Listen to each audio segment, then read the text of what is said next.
en el vecindario todo es fiesta y alegría, porque ya el boricua tiene la cerveza que quería. Hay baile en el vecindario, todo es fiesta y alegría, porque ya el boricua tiene lo que el boricua quería. Dame una boricua fría para celebrar la ocasión.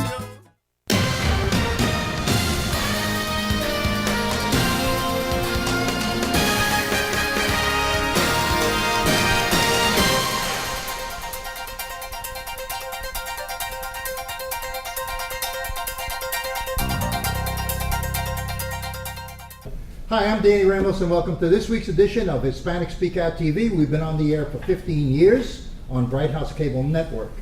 We are the place and time and the portal for the Hispanic community to talk about politics and Hispanic issues. Right now we're going to show you a 5-minute clip. A lot of people have difficulty in separating the definition between left and right, meaning Republican and Democratic, or liberal and conservative. So this 5-minute clip is going to explain to you the difference of the social and economic consequences of being on either side of that fence. We'll be back in a second. A major difference between the right and the left concerns the way each seeks to improve society. Conservatives believe that the way to a better society is almost always through the moral improvement of the individual, by each person doing battle with his or her own weaknesses and flaws. It is true that in violent and evil societies, such as fascist, communist, or Islamist tyrannies, the individual must be preoccupied with battling outside forces.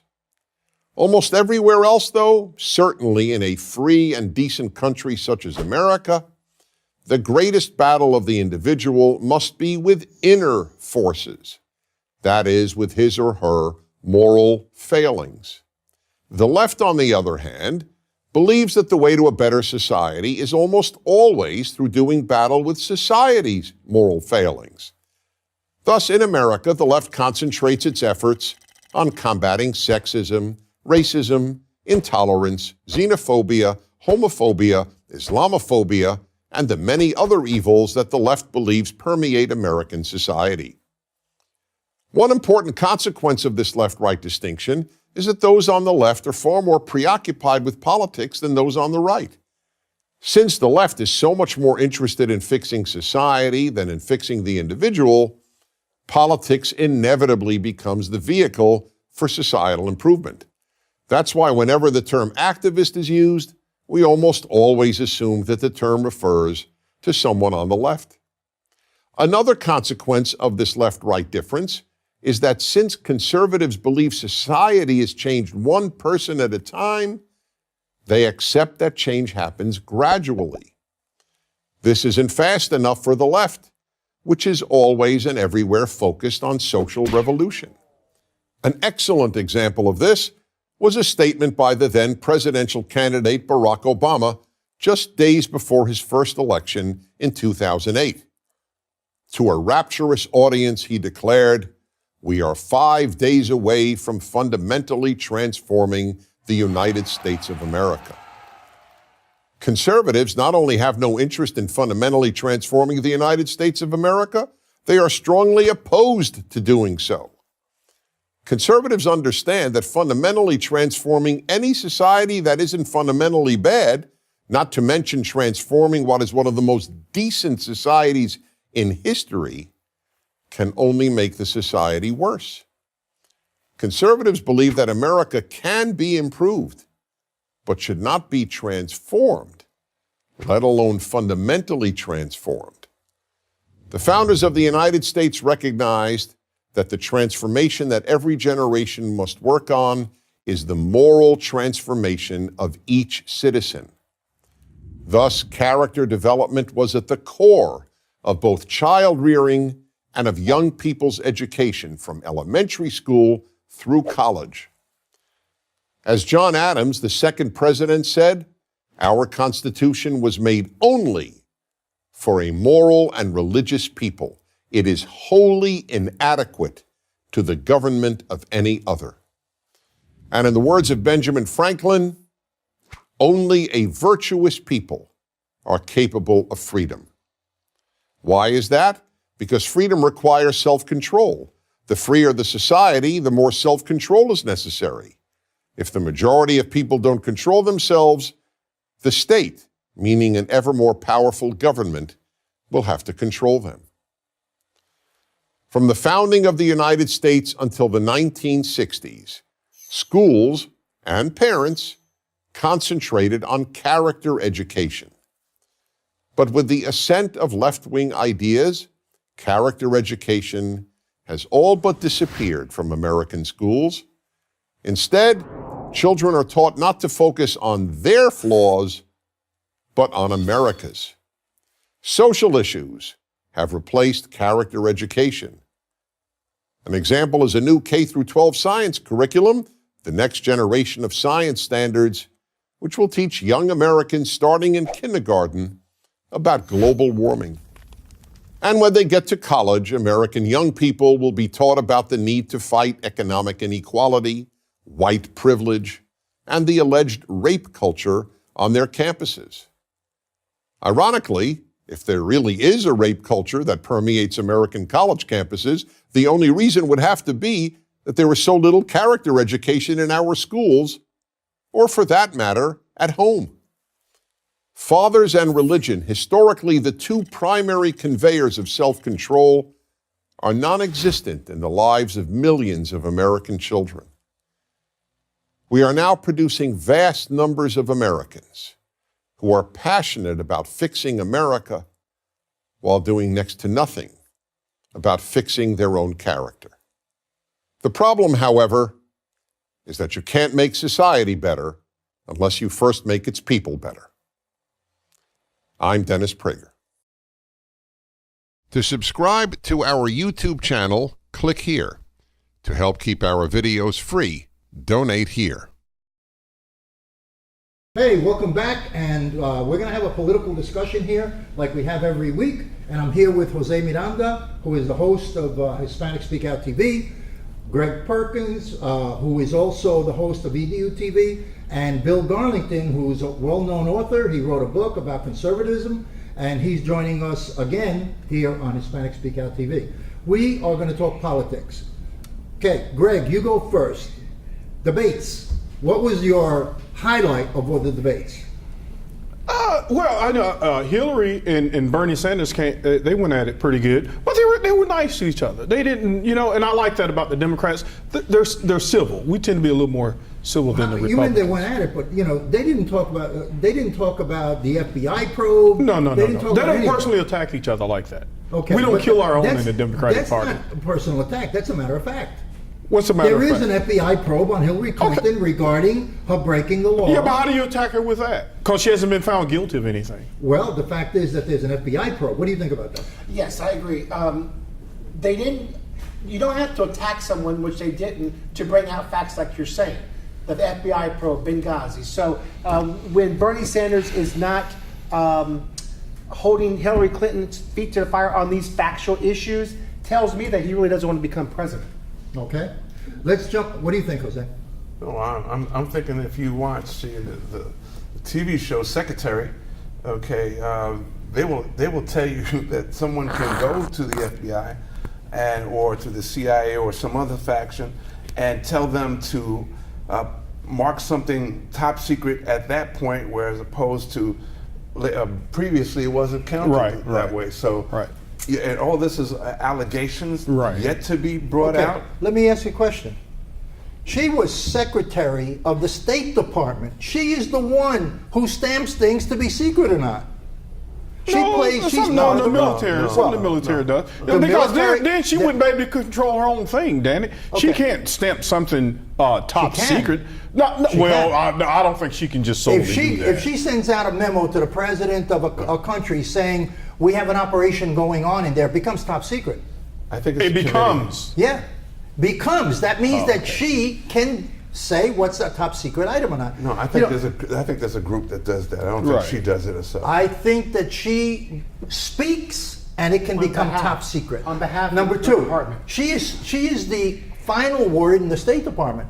So she determines policy on what's top secret in her department or not. But Danny, to date, none of those emails were labeled top secret. They don't have to be labeled. To date, yes, they do. No, they don't. Yes, they do. No, they don't. Yes, they do. No, they don't. It's the content that makes it secret.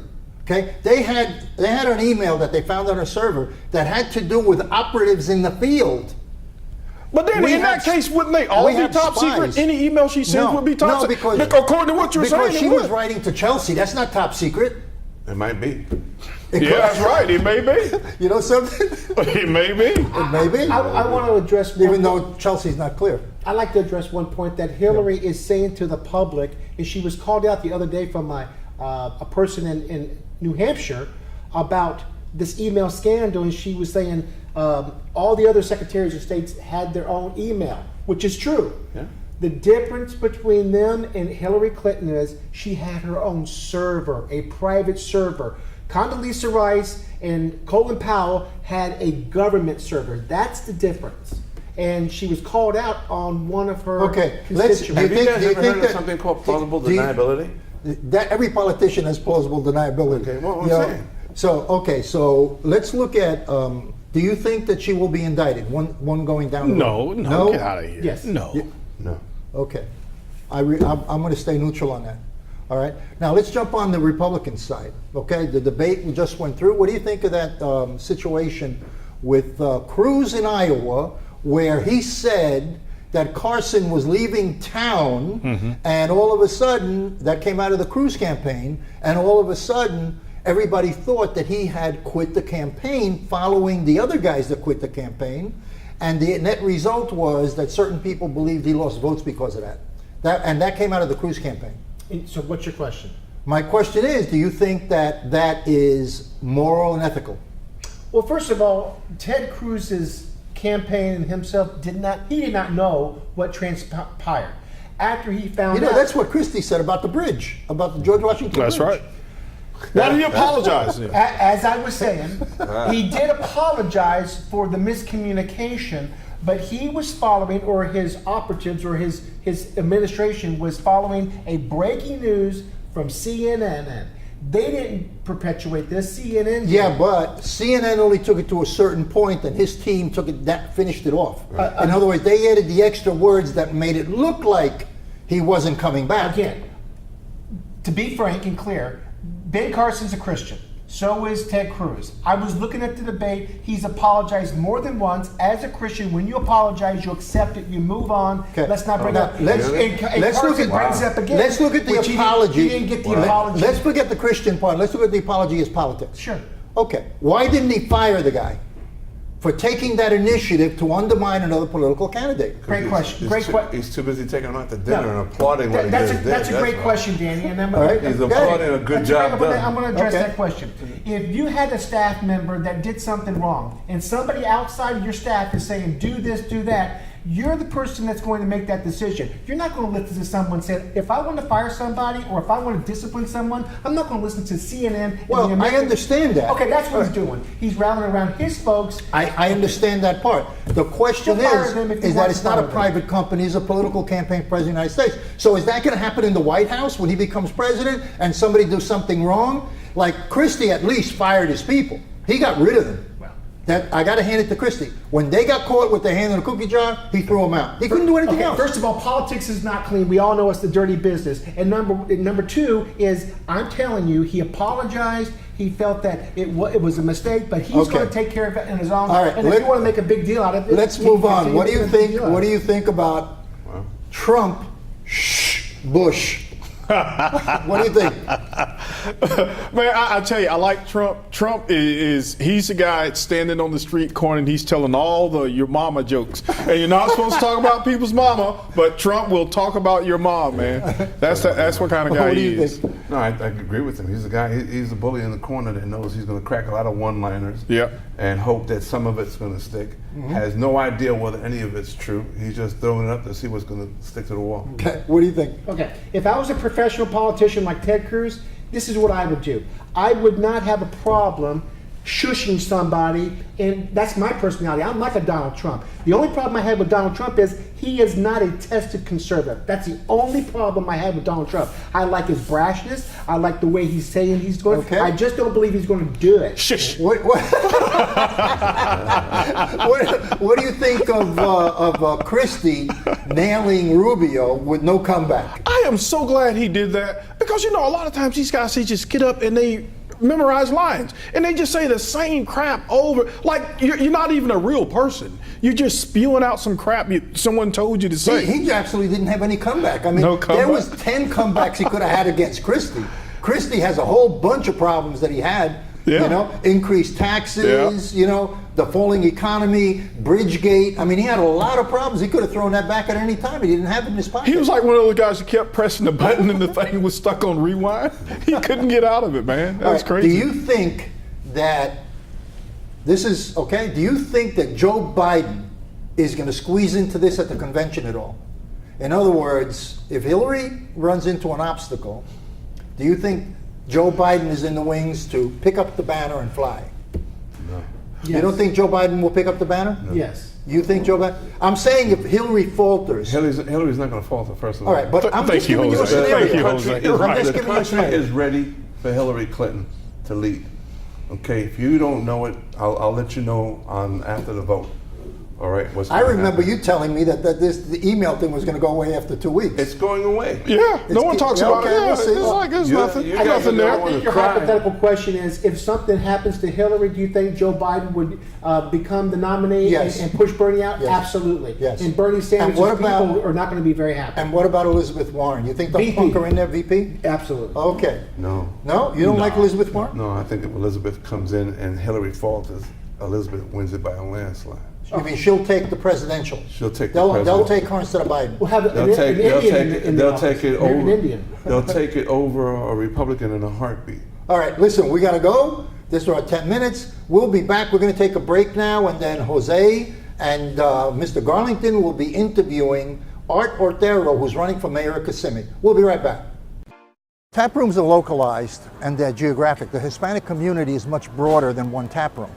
So what we decided to do was come out with a high-quality craft beer, 2 high-quality craft beers that appeal to the Hispanic taste and that we can distribute in all the Hispanic neighborhoods. Taino is a very light, refreshing beer. It's a social beer that you can drink probably for a good part of the evening, and it'll give you a nice light feeling. It's not a heavy beer. It's very airy, and it's very light. It's a 4.5 alcohol, which is low for beer. The Boricua is a 6.0. Now, that's a stronger beer, and we designed it to be a little bit stronger than Heineken. Heineken is a favorite in the Hispanic community, so we have a little bit more muscle than Heineken. Boricua right now, in a very short amount of time, it's been a miracle for us because we've gotten a large range of acceptance at the retail level. We're in Publix, we're in ABC, Target is picking it up, we're in Sedano's, we're in Bravo's, 7-Elevens are picking it up because they're concentrating more on craft beer and the Hispanic market. So what we're trying to do is do a quality beer, a high quality beer, more taste, and that the Hispanic community will like. Mira, ¿dónde tú estás? Ya estoy aquí, mi vida. ¿Pero qué están tomando? ¿Pero por qué? Porque te traje lo nuevo y diferente, Taino Light Boricua Beer. Y lo más importante es que es lo nuevo y acabadita de salir al mercado. ¿Y saben buenas? Claro, ambas cervezas tienen los mismos beneficios que una copa de vino. Con menos calorías, la Boricua Beer 6%, fuerte pero con sabor. Y la Taino Light 4.5% y es artesanal. Eso me gusta. Somos familia, calidad y sabor. Visita boricuabeer.com. Hola Florida, introducing Boricua Beer and Taino Light Beer. Boricua and Taino Light are crafted beers that are rich in flavors and brewed right here in Florida. Taino beer has a crisp, refreshing Caribbean flavor style when enjoyed chilled. Boricua beer is a craft ale with full body flavor that is a beer drinker's beer. Boricua and Taino Light Beers. Enjoy responsibly. Good evening. I'm Jose Miranda. This is Hispanic Speak Out TV, brought to you each week by Bright House at 9:30 p.m. on Bright House Channel 49. We have 2 additional programs. One is an educational program, and the other is Latino Role Models. So please stay tuned for the programs. And of course, here we talk about politics, we talk about anything we want. but we concentrate a lot in politics. Today we have with us the Commissioner of Kissimmee, which is Mr. Art Otero, and at the end there, and my colleague and co-presenter here for the night is Mr. Bill Garlington. Yes. And we're talking politics, of course, and so welcome. How are you, man? Good, sir. Thank you for the invite. Well, thank you, Commissioner, for taking the time and hanging out with us. Let's get to the case right away. Let's talk about the political aspects first of all. We have. I understand the last time we were speaking about Kissimmee, the influx of Puerto Ricans from the island of Puerto Rico. Correct. Somewhere in the south, about 1,000 a month, a week.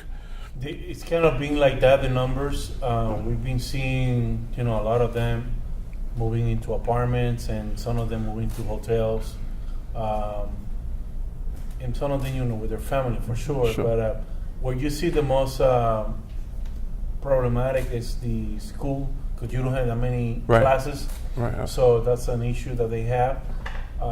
In our city, everything is being running the same way. It's not like we had to increase more police officer, more firemen, and change more the activity. Sure. Everything has been the same. So. Well, it's been that way for how many years? You guys really haven't changed in 10 years, 12 years? Well, right now, everything is moving into a different direction for the last, I remember when I got elected the first time, 2008, everything started, coming to a different, look. Okay. And we have a lot of improvement going on, and we have a AA credit, in Kissimmee compared to the county and to St. Cloud. Congratulations. So we're doing a good job with the finance. Sure.